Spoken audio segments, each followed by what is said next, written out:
name is Amethyst with WTI, and if you have pets, I highly recommend you check this out. But if you have any animal that needs a little bit of extra stimulation, I highly recommend you try this out. You literally just put some treats on the inside compartment here, close it up, and then when you set it on the ground, the cats, when they learn that they play with this, the food falls out of these little holes right here. It is such an awesome product, especially for my cats who are a bit mischievous. They like to get into places that they're not supposed to be, and they like to search for food that they're not supposed to be eating. So this provides that little bit of stimulation that they really need.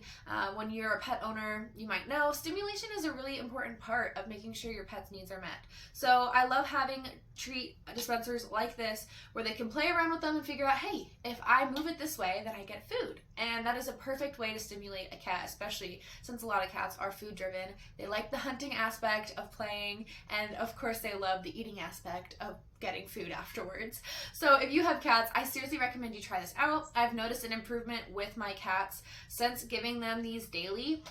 They have calmed down significantly when it comes to searching for food they're not supposed to be eating, or trying to sneak out of places that they're not supposed to, or into places that they're not supposed to be. So if you have pets that could possibly use this, I highly recommend you check it out, and that is my point of view.